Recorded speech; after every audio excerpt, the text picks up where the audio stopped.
Sweat trickled down Edward Ed Miller's forehead as he bounded up the stairs of the 30-story tower, taking each step 3 at a time. The elevator was broken, as if fate itself was determined to trip him before this crucial moment. His polished Italian shoes struck the marble like a metronome to his racing heart. 40-5 minutes late. 45 minutes that could cost him everything. Miller and Associates had been in business for 20 years. But the past 6 months had chewed away at every foundation he had built. Bad partnerships, fraudulent investments, and clients pulling out at the worst moments left his firm bleeding money faster than he could stop it. Every week had been another desperate calculation, another promise to employees that paychecks would still arrive on Friday. He had even dipped into his personal savings money he had once set aside for retirement, or maybe for a life with someone, though that dream had crumbled 5 years ago with his divorce. Now his company had one last hope, 3 investors promising a $15 million lifeline, with another $5 million down the line, enough not only to save his firm, but perhaps to expand. A once-in-a-lifetime opportunity. And he was late. At 52, Ed still kept himself fit, but the strain of sleepless nights and constant fear had carved hollows under his eyes. His silvering hair, once a point of pride, now betrayed how often he ran nervous fingers through it. By the time he reached the 12th floor, his crisp white shirt clung damply to his back. Mr. Miller. Marina, the receptionist, whispered as he rushed past. Her thick-rimmed glasses slid slightly down her nose as she leaned forward. They'd been waiting since 2 o'clock. There, but Ed didn't stop to hear the rest. The hallway stretched before him, lined with dark wood paneling and oil paintings meant to project confidence. Today, they seemed to mock him. Each step toward the conference room felt heavier, as though the building itself was resisting his approach. He paused briefly at the door, adjusted his tie, and smoothed his jacket, forcing a mask of confidence over the storm inside him. He turned the golden knob and entered. Gentlemen, he said, his voice steady though his chest still heaved with exertion. I apologize profusely for the delay. Traffic was 45 minutes. Robert Sterling cut him off, rising sharply from his seat. The tallest of the 3, Sterling's presence dominated the room. His piercing eyes pinned Ed like a specimen under glass.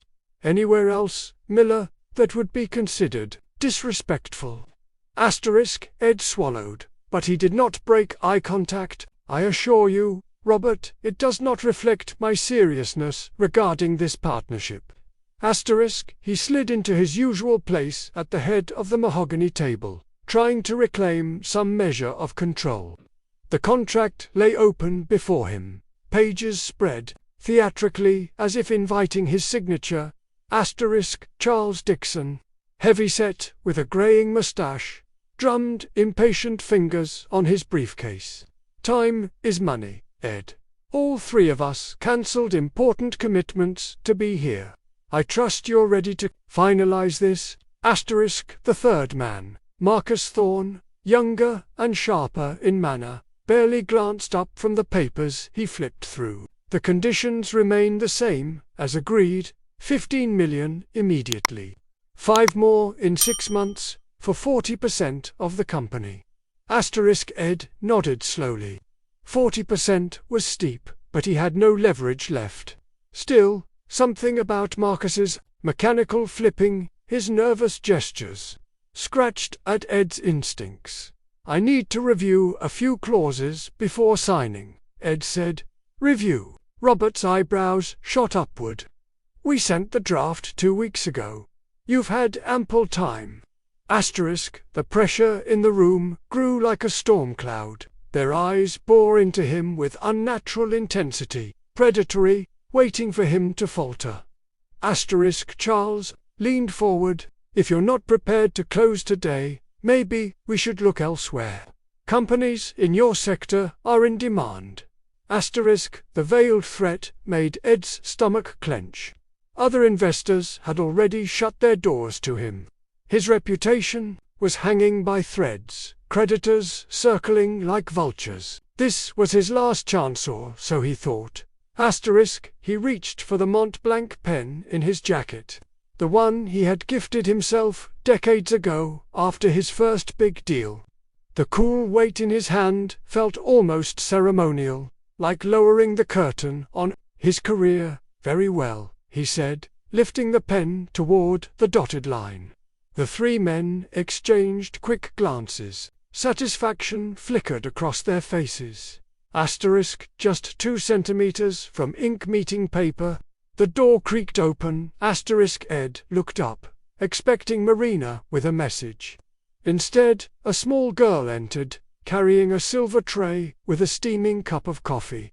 Asterisk, she couldn't have been older than 7. Her dark hair was tied in messy braids, her blue dress slightly oversized, hanging loosely on her tiny frame. Wide, intelligent eyes locked onto Ed as she walked straight to him, ignoring the stunned stares of the three men. Asterisk, Daddy, she said clearly, placing the tray on the table. I brought the coffee you asked for. The world stopped. The pen slipped from Ed's fingers, clattering loudly across the wood. Asterisk, his throat tightened. I don't have children, he muttered hoarsely, almost to himself. Asterisk, what the hell is this? Robert barked. His voice filled the room like thunder. Who let her in? Asterisk, but the girl ignored him. She leaned close to Ed, her small lips brushing his ear. Don't sign, sir, it's a trap. The words sliced through him like ice water. Before he could respond, the girl tipped the tray, spilling coffee across the contract. Dark liquid spread rapidly, blurring ink, staining the pages irreparably. Asterisk, oh no, she gasped, pressing her hands to her cheeks in feigned shock. I'm so sorry, Daddy, it was an accident. The room erupted. Robert leaped to his feet, cursing. Marcus scrambled to salvage pages with trembling hands. Charles's face darkened with rage as he slammed his fists against the table. How did a child get in here? Where's building security? Asterisk, but Ed barely heard them. He was staring at the girl. Her eyes, a serious, pleading, held no trace of play. Her staged clumsiness had been deliberate, and her whispered warning echoed louder than the investors' shouts. Asterisk, it's a trap. Asterisk, Ed stood slowly, his mind racing. For the first time in months, his instincts, long dulled by fear and exhaustion, flared awake. Asterisk, sweetheart, he said carefully, what's your name? Asterisk, the girl hesitated, then answered softly, Sophie Ramirez. My mum cleans the offices here. Asterisk, recognition flickered faintly. Yes, he had approved new cleaning staff weeks ago, though he had never paid attention to details. Asterisk, Charles snarled, his patience shattered. Miller, this is absurd. Are you seriously wasting time with a janitor's child during a multi-million-dollar deal? Asterisk, but Ed's voice carried new steel. Calm down, Charles. He turned back to Sophie. Tell me, what exactly did you hear that made you say it's a trap? Asterisk, Sophie's small hands twisted nervously, but her eyes never left his. I was playing in the hallway when they came early. They didn't see me.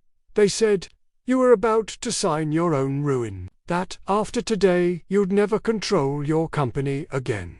And the tall man, she pointed at Robert, said you were an idiot for trusting them. A deadly silence fell. Robert's face drained of color.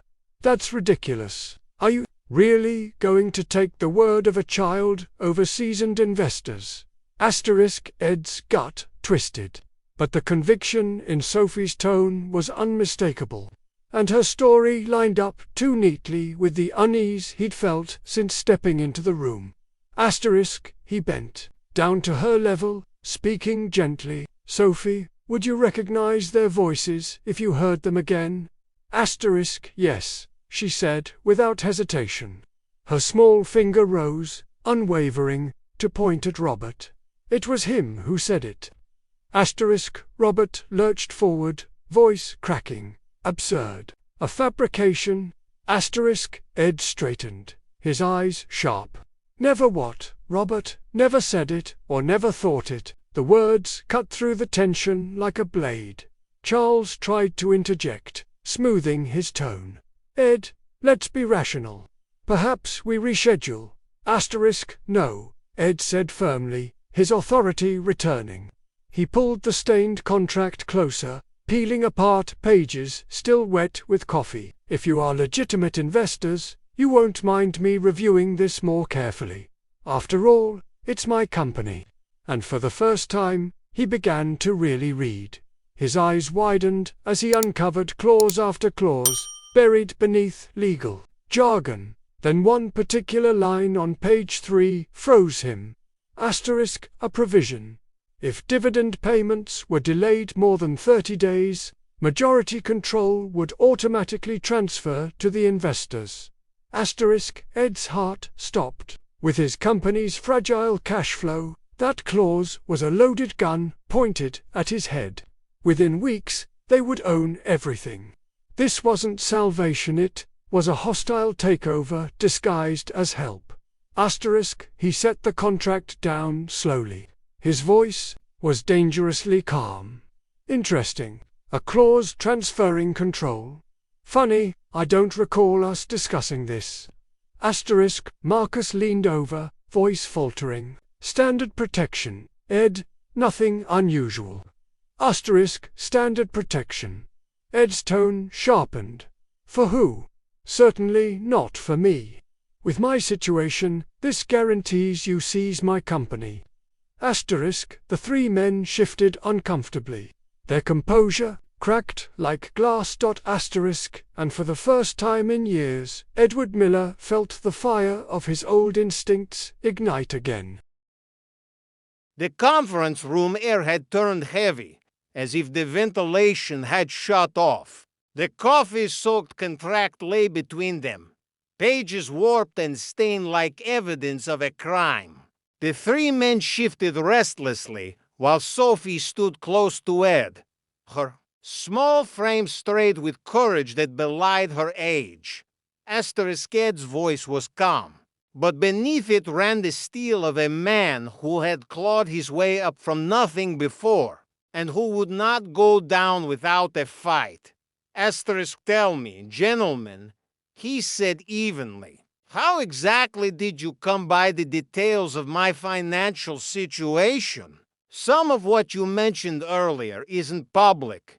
It isn't even known to most of my employees. Asterisk, a flicker of alarm crossed Marcus's face. Charles shot him a sharp glance, but Robert jumped in too quickly. We did our due diligence. Any investor would. Asterisk, due diligence. Ed repeated softly. He lifted another page, scanning rapidly. That doesn't explain how you knew about specific creditor deadlines. Information that exists only in my private files. Asterisk, the silence that followed was damning. Asterisk, Sophie tugged gently at Ed's sleeve.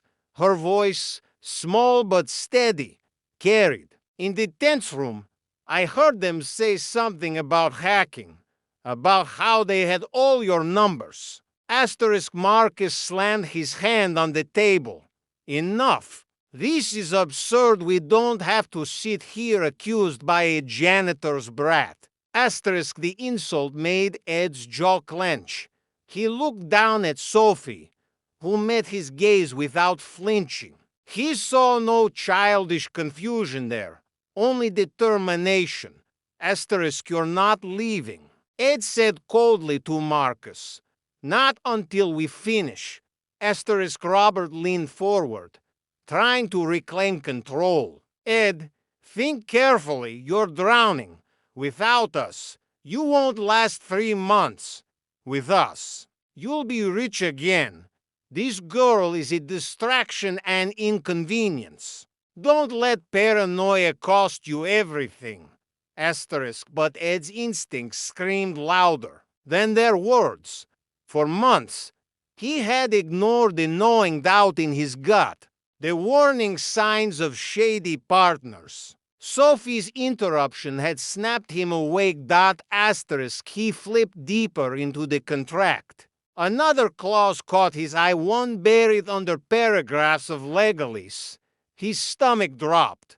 Asterisk, a special advisory fee that entitled the investors to millions siphoned quarterly, regardless of company profits. Another clause granting them unilateral decision-making on asset liquidation. Yet another allowing them to replace executives without board approval. Asterisk, it wasn't an investment agreement.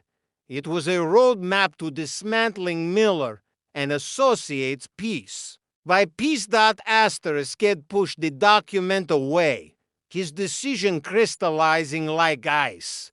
Asterisk, this is over, he said, rising to his full height. His voice carried finality, echoing against the paneled walls. I won't sign this. Asterisk, the three men froze. Then Charles spoke, his tone venomous. You don't understand, Miller. Without us, your company is finished, and when it collapses, we'll be the ones buying the remains for pennies. Either way, you'll lose. Asterisk, Ed smiled faintly, though his chest throbbed with adrenaline.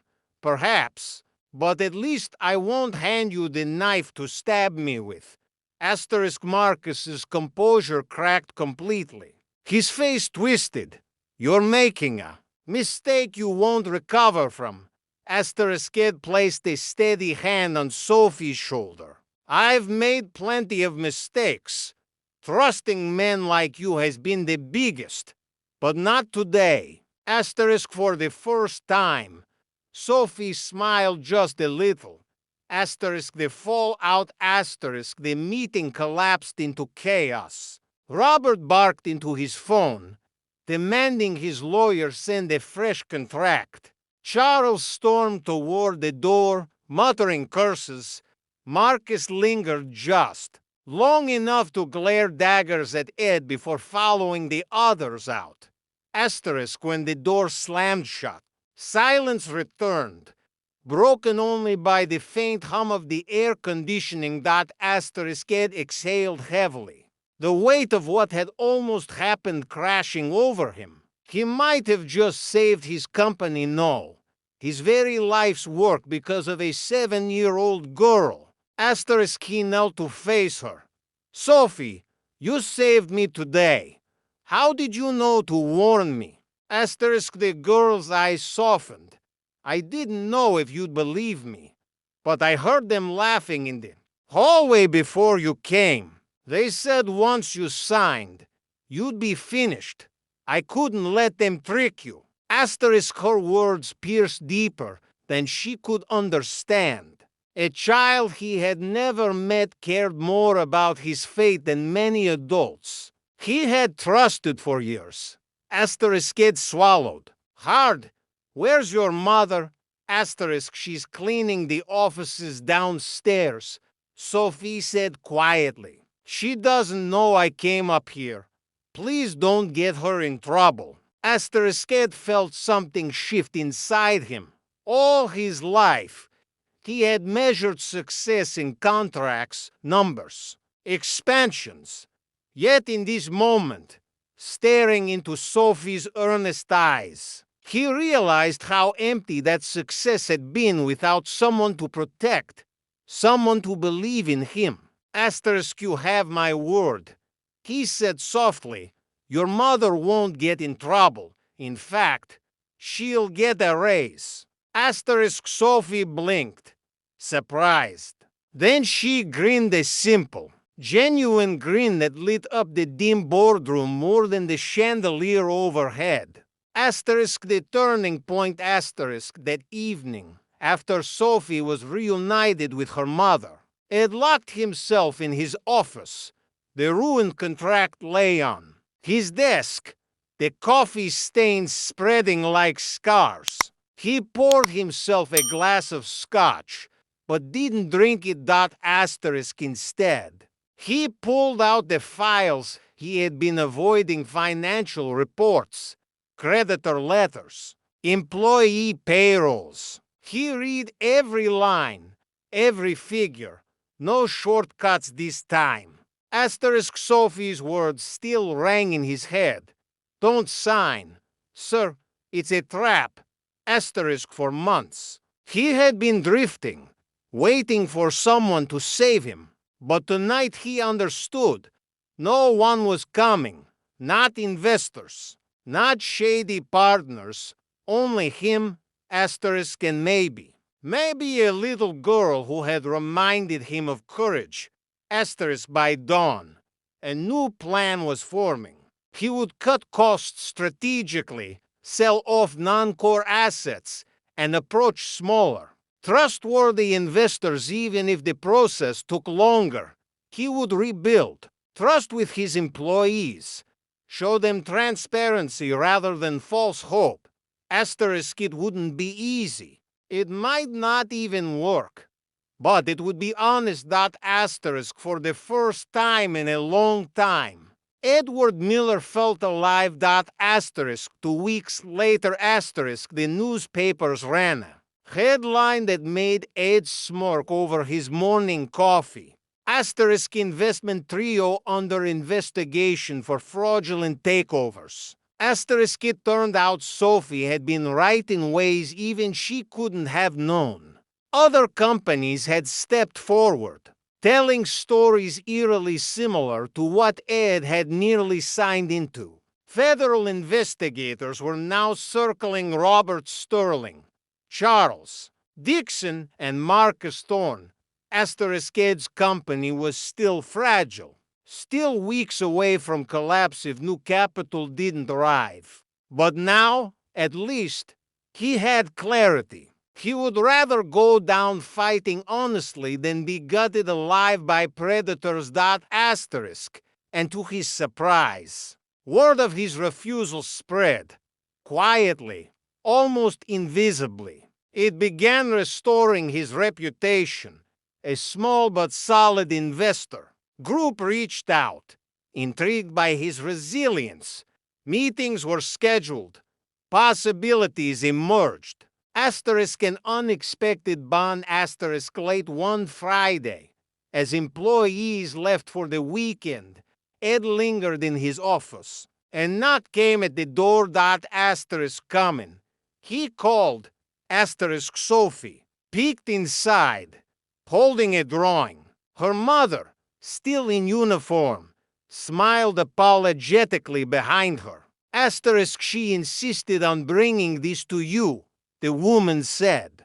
Sophie walked up and placed the paper on his desk. A crayon sketch. A man in a suit standing tall beside a little girl with braids. Above them, in shaky block letters, she had written, "You're not alone." Ed stared at it for a long moment. His throat tightened. He reached out, placing a hand over hers. Thank you, Sophie, he said softly, for everything. Her grin returned, wide and bright. Epilogue. Months later, Miller and Associates slowly steadied itself. Not the giant it once aimed to be, but leaner, smarter, honest. The predators were behind bars, their empire crumbling. And Ed Miller, for the first time in decades, found himself looking forward to something more than numbers on a balance sheet. Every Friday, without fail, Sophie and her mother stopped by his office. Sometimes she brought drawings. Sometimes she brought nothing at all, just her laughter. She had saved his company. But more importantly, she had saved him from despair, from cynicism, from forgetting that life was more than contracts and deadlines. Asterisk, one whispered warning from a 7-year-old girl had changed his life forever. Asterisk.